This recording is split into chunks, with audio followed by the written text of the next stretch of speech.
بسم الله الرحمن الرحيم iyadoo hareeraha adduunka meelo badan oo kamid ah dab uu ka holacayo colaado iyo dagaalada ay taagan yihiin waxa intaas si dheer isbahaysi samaysasho hub urursi iyo xaalado colaadeed ayaa dhinaca kalena dalka Turkiga waxa uu ka mid noqday wadamada sida weyn u xoojinaya awoodda dhanka militariga inkastoo Turkiga uu ku tiirsanaa awoodda dhanka dibadda marka ay timaado hubkiisa laakiin hadda shirkado gudaha ku yaal ayaa xoojiyay samaynta hubka iyo waliba iibinta iyo dhoofinta hadda wadanka Turkiga waxa laga bilaabay in la sameeyo gantaalada qaaradaha isaga kala gudba dhowr toddobaad ka hor ayaa la soo bandhigay mid ka mid ah gantaaladaasi oo ilaa iyo 6,000 oo kiiloomitir gaari kara haddaba su'aasha la isweydiinaya maxay tahay sababta Turkiga imika xoogga u saarayo samaysashada gantaalada iyadoo tani ay ku soo aadayso xiisado colaadeed gobolka bariga dhexe ka aloosan gaar ahaan dagaalka Israa'iil iyo Mareykanka ay isku bahaysteen ee Iiraan ka dhana iyo sidoo kale xurguf iyo hadallo xaraf leh oo ka dhex aloosan Turkiga iyo Israa'iil maalinimadii shalay madaxweynaha Turkiga Recep Tayyip Erdogan ayaa waxa uu sheegay in dagaalada Israa'iil ay ka wada Lebanon iyo Syria ay la macno yihiin qatar amniga Israa'iil ku tahay amniga Turkiga haddaba macluumaad amurahaasi la xiriira iyo farsamadan socota ee gantaalada ee Turkiga ayaynu barnaamijka ku faahfaahin doonaa maalinimadii shalay madaxweynaha Turkiga Recep Tayyip Erdogan ayaa waxa uu sheegay in dagaalada Israa'iil ay ka wada Lebanon iyo Syria ay la macno yihiin qatar amniga Israa'iil ku tahay amniga Turkiga haddaba macluumaad amurahaasi la xiriira iyo farsamadan socota ee gantaalada ee Turkiga ayaynu barnaamijka ku faahfaahin doonaa ku tahay amniga Afrika khaliijka dhawaanna waxa ay dadaal muddo dheer socday ay Turkiga ku dhisanayaan gantaal casri ah waxaa la sheegaa in gantaalkaasi uu gaari karo ilaa 6,000 kiiloomitir xawaarihiisana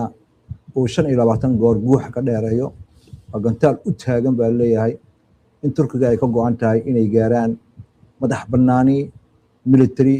marka la fiiriyo xagga agabka militariga istiraatiijiga ah iyo awood cabsi gelin weyn leh oo gobolka xaaladiisu ay aad u nugushahay ee Turkiga uu ka tirsan yahay macluumaadkan ayaa waxa ay soo baxayaan iyadoo madaxweynaha wadanka Turkiga Tayyip Erdogan uu wado in uu riixo aragtidiisa la xiriirta in qarniga Turkiga la gaaro oo ah caqiidad looga gol leeyahay in Turkiga marka la fiiriyo xagga dhaqaalaha xagga siyaasadda iyo xagga tiknoolajiyadda militariga ka dhigaysa wadamada ugu culus adduunka dhanka Turkiga marka la fiiriyana in uu wax walba isku filnaan ka gaaro gaar ahaan waxay lafdhabar u tahay hindisahaasi madaxweynaha qarniga Turkiga intii lagu guda jiray dagaalka qabowga Turkiga wuxuu aad ugu tiirsanaan jiray xulufada NATO oo ahayd dalad oo Mareykanku garwadeen ka yahay oo amniga Turkiga damaanad qaadaysay laakiin markii uu xulufadaasi ku biiray sanadkii 1952 Turkiga waxay u arkaysay in aan wax badan looga baahnayn in mashruuc hub samaysasho gaar ahaan gantaalo inuu Turkiga u baahneen waxayna aad u aamintay inay isku hadlayso difaaca reer galbeedka ee ka dhanka ah khatarihii waagaas jiray Itixaadka Sofiyeetiga iyo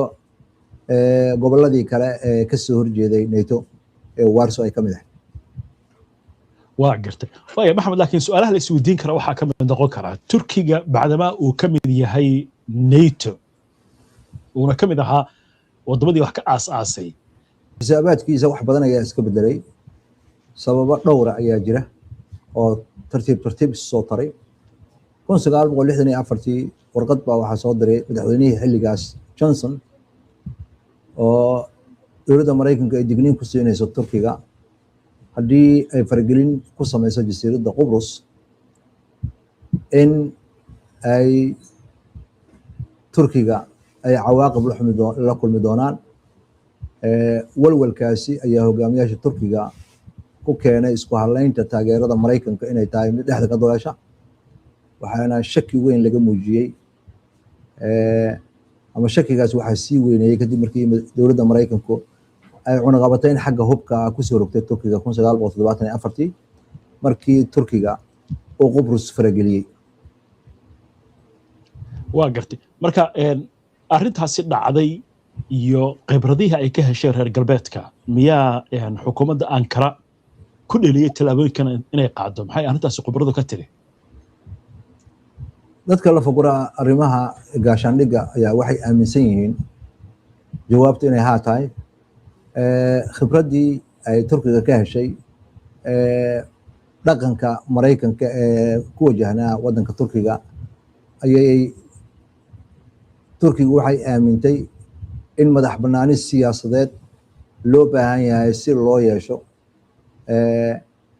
nidaam difaac oo waddanka gudihiisa awood u leh inuu hoos u dhigo in la isku haleeyo wadamo ajnabi ah in qalab military ay ku siiyaan. Bay'adii ka jirtay gobolka ayaa sii xoojinaysa arrintaas iyadoo Ciraaq, Suuriya iyo Iiraan ay dardar gelinayeen wax soo saarkooda xagga gantaalada halka Turkiga oo inta badan ku tiirsanaa amniga ay damaanad qaadeen NATO.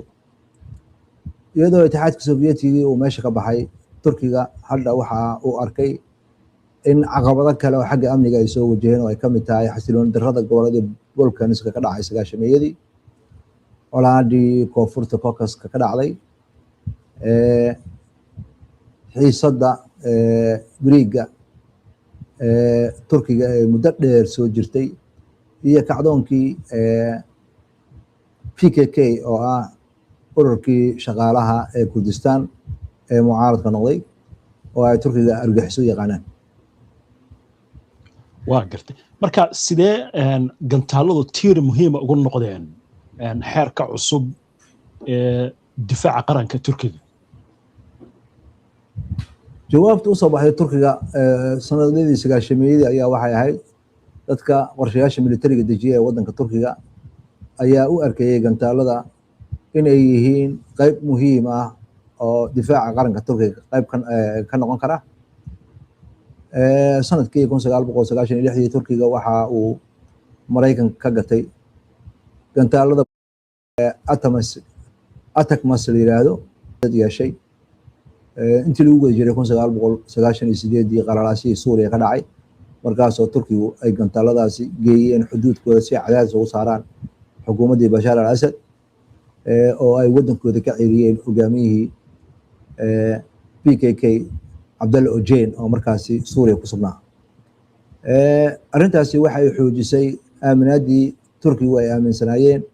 in militarigooda ay tahay inay gantaalo samaystaan taasoo u adeegaysa in waddankooda uu difaac waxtar la yeesho laga boqo. Turkiga ee gantaalada samaysa ayaa isbeddel weyn ku dhacay waxaana muuqata in dowladdu ay abuurtay shirkad 1988 Roketsan la yiraahdo. waxa ay shirkadaasi samayn jirtay gantaalada iyo rasaasta. shirkadaasi ayaa tartiib lafdhabar u noqotay wax soo saarka xagga gantaalada ee waddanka Iiraan oo waddanka Turkiga uu maanta haysto. Teknolojiyadan Turkiga keligiis ma heli karaynin hadduu isku haleeyo ama ka raadiyo wadamada reer galbeedka. Turkiga waxay u wareegtay ilo kale oo ay ku bedelatay. waxay iskaashi la yeelatay waddanka Shiinaha oo noqday waddanka ugu muhiimsan dabeeqadii 1990kii ayagoo markaasi isla bilaabay in Turkiga laga dhiso xirfad iyo aqoon gantaal lagu soo saaro. iskaashigaasi ayaa waxa uu horseeday in la soo saaro gantaalada TR-300 Kasirga iyo mid mar dambe soo saaray J-600T Yaldamir oo nooca bolistikada ah. muddo kadibna Turkiga injineeradiisa waxa ay isbeddel weyn ku sameeyeen nishaabka iyo waxtarnimada gantaaladaasi iyo nidaamka gantaaladaasi lagu ridayo iyo teknolojiyada lagu hagayo. isbeddelkaas weyn ayaa inta badan dibadda laga keenay qalabka lagu dhisayay halkii waddanka gudihiisa laga soo saari lahaa. turkiga horumar weyn ayuu gaaray markii uu soo saaray gantaalka la yihahda bora ee nooca bulistikada ah, kaasoo turkigu ay uu ahaa gantaalkii ugu horreeyey ee casri ah ee ishaga ee bulistiga. 2019 militariga turkiga ayaa waxay bora u isticmaaleen weerar ka dhan ahaa bartilmaameedyo ay ku sugnaayeen PKK ama xisbiga shaqaalaha ee kurdida ah ee turkiga argixisada u yaqaanaan oo ku sugnaa waqooyiga Ciraaq. waxaana uu ahaa dagaalkii ugu horreeyey ee turkigu ay isticmaalaan gantaalo bulistig ah. muddo yar oo kooban turkiga uu soo saaray gantaalka Typhoon la yiraahdo oo markii ugu horreysay uu tijaabiyey 2022 mar dambana wuxuu soo saaray kaasoo fogaantiisu ay kordhay oo la aaminsan yahay inuu ka badan yahay 1 kilomitir inuu gaari karo. waa gartay waa yahay dhinaca kale hadaynu ka eegno markaa turkigu ma wuxuu doonayaa saameyntiisa inuu gaarsiiyo meelo ka baxsan xuduudihiisa? dad badan oo la fagura arrimaha militariga ayaa ku doodaya turkiga aad ayuu ugu hanqaltaagayaa in uu kordhiyo xirfadiisa xagga wax soo saarka qalabka militariga iyo in uu aad u kordhiyo gantaaladan casriga ah. waxayna tilmaamaysaa in turkiga uu raadinayo awood weyn in uu soo bandhigo oo uu difaaco danihiisa istiraatiijiga ah, saameynna uu ku yeesho meelo ka fog xuduudka. gantaaladiisa ayuu ballaariyey, waxaana inta badan lagu xiriirinayaa siyaasad juqraafiyeedka horumarka ay samaysay wariyahan dambe iyo isbedelada ku yimid. meesha waxaa hadda ka baxaya Maraykanka markii uu u diiday turkiga diyaaradihii F-35 barnaamijkaasna laga reebay, ayaa turkiga wuxuu dardargeliyey dadaalkiisa uu ku helayo sidii uu u samaysan lahaa qalab militari oo istiraatiijig ah oo ay gantaaladani ka mid yihiin, halkii uu isku halayn lahaa diyaarado casri ah oo waddan ajnabi laga gatay. turkigana waxay bilaabeen inay lacag badan ku bixiyaan gantaaladooda ay soo saarayaan droniskooda iyo nidaamyo kale oo diyaarada ah oo aanan duuliyo lahayn. waa gartay waa yahay aynu kusii soconna markaa ma la oran karaa dagaaladii ka dhacay bariga dhexe ama kuwa iminka socda iyo dagaalka Ukraine ayaa turkiga dhiirigeliyey in uu xoogga saaro samaysashada gantaalada iyo hubka casriga? colaadaha hadda socda ayaa tilmaamaya in turkiga uu istiraatiijiyadiisa wax badan ka bedelay. dagaalka Ukraine, dagaalka bariga dhexe ayaa si weyn u muujiyey sida diyaaradahan droniska ee aan qaaliga ahayn ee nishaabkooda sugan yahay ay caqabad ugu noqdeen hubkii casriga ahaa, ayna noqdeen nidaam difaaca oo waxtar weyn leh. dadka qalabka militariga u naqshadeeya turkiga ayaa si dhow u daraaseeyey isbedelka ku yimid agabka militariga, gaar ahaan droniska. sidoo kale waxaa iyadana daraasad lagu sameeyey gantaalada bulistikada turkiga ayaa waxa uu samaystay gantaalo noocyo kala duwan oo cruise-ku ka mid yahay, oo ay ka mid yahay mid som la yiraahdo iyo mid kale oo la yiraahdo Jasjen. gantaaladan ama hubkan oo dhan waxaa loo naqshadeeyey in ay yeeshaan nishaab sugan, meel fogaanteedu ay aad u durugsan tahay, halka ay joog hoose ku soconayaan, raadaradana aan lagu arki karaynin. isla mar ahaantaas diyaaradaha turkiga shirkadaha sameeya sida Baykar ayaa iyagana muujiyey in diyaaradooda waxtar weyn leeyihiin marka ay timaado dagaalka. duulihii ay Baraktar diyaaradda la yiraahdo droniska ka keenta Suuriya, Liibiya, Nagorno Karabakh ayaa aaminsiiyey dadka istiraatiijiyada u qaabilsan turkiga in mustaqbalka colaadaha lagu qeexi doono sidii la iskugu dhafi lahaa oo u wada shaqayn lahaayeen diyaaradahan duuliyaha lahayn, gantaalada iyo agabka hagista militariga oo kulligood qaab wada jir ay u wada shaqaynayaan. hay-adahaasi hay-ada badan oo ay ka mid yihiin TÜBİTAK Sage iyo Alisan ayaa door muhiima ka qaatay dadaalkaas Turkiga uu agab military ku samaysanayo. TÜBİTAK Sage ayaa waxa ay noqotay Turkiga xarunta cilmi baarista asaasiga ugu qaabilsan tiknoolajiyada gantaalada, halka Elisamna ay noqotay in ay qalabka elektrooniga ee casriga ah iyo nooca hagista iyo raadarada iyo qalabka badmareennimada inay ayagana ka shaqeeyaan. Horumar weyn ayuu Turkiga ku tilaabsaday marka la fiiriyo soo saarka agabka militariga. waa gartay, waa yahay. Marka ma ka maarmay Turkiga marka qalabkii dibadda uu ka dhoofsan jiray haddii ay noqon lahayd kuwa caadi loo isticmaalo iyo kuwa loo isticmaalo farsamada hubka? Marka laga gudbo in horumar weyn oo Turkiga sameeyay, Turkiga weli waxa uu ku tiirsan yahay agabka qaarkiisa oo dibadda laga soo dhoofiyo, gaar ahaan matoorada iyo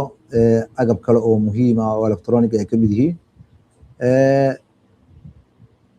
Turkiga waxaa lagu soo riday xaknibaad xagga agabkaasi muhiimka ah iyo cunaqabatayn si joogto ah loogu carqaladeeyo barnaamijkiisa difaaca iyo wax soo saarka difaaca, taasoo muujinaysa sida Turkiga ugu nugul yahay inuu isku halleeyo agab banaanka laga soo saarayo. Lafagurayaasha ayaa waxay tilmaamayaan in caqabado waaweyn oo Turkiga kala kulmay sida agabkaasi uga maarmi lahaa, wuxuuna hadda dhistay gantaalo fogaanta fog ah una baahan agab. Wuxuuna sidoo kale sameeyey isku halayn iyo wax soo saar satellayada macluumaadka lagu helo ah oo Turkiga uu leeyahay, iyo xog ururin iyo nidaamka hagista iyo taliska iyo hagista iyo agabka wax laga soo saaro oo dhan in uu xafido oo kaabayaal fiican u dhisto. Turkiga wuxuu sii wadaa inuu lacag badan ku bixiyo awoodiisa wax soo saarka militariga, halka aad u ballaarinayo aqoontiisa hawada sare. Waxaa ka mid ah qorshayaal uu ka dhiganayo saldhig u dayax gacmeedyo iyo gantaalo ka tijaabsada Soomaaliya, taasoo lagu taageerayo rididda satellayada hawada sare mustaqbalka oo iyo gantaalada fogaanta fog oo uu tijaabinayo Turkiga. waa gartay. aan kusoo gabagabayna marka Maxamed, Turkiga caqabado badan baa haysta haddii ay noqon lahayd xagga dhaqaalaha, arrimaha siyaasadda iyo farsamada. Marka sidee buu uga gudbi karaa caqabadahaasi kuna gaari karaa hamigiisa mustaqbalka fog ee gantaalada? Su'aalaha ugu waaweyn ee dadka Turkiga oo naqshadeeya arrimaha militariga ay isweydiinayaan waxaa ka mid ah ku tiirsanaanta NATO iyo wadamada kale ee tartan kula jira Turkiga marka ay timaado gantaalada ballistikada ah ayaa walwal weyn laga muujinayaa, iyadoo tiknoolajiyadan Turkiga uu ku tilaabsaday agabka qaarkiis laga ciriiri gelinayo, cadaadis laga saarayo xagga dhaqaalaha. waxaasoo dhan waxaa la rabaa horumarka uu ku tilaabsaday in hoos loo dhigo. Si kastoo ay tahay caqabadahaas ayagoo jiraan, Turkiga ayaa mar horeba waxa uu abuuray dhowr awood u leh inay naqshadeeyaan, soo saaraan, isticmaalaan gantaalo ballistikada iyo kuwa cruise missiles ee qaaradaha isaga gudba. Hawshan iyo dadaalkan bilowday waxay hoos u dhigaysaa ku tiirsanaanta wax soo saarka agabka militariga ee waddanka dibaddiisa laga keeno. Ujeedaduna waxay tahay in Turkiga uu madax bannaanaado. Turkiga ugu dambeyntii waxa uu ku guuleystay inuu noqdo waddan ka mid ah wadamada waaweyn ee agabka militariga soo saara, wuxuuna ku tiirsan yahay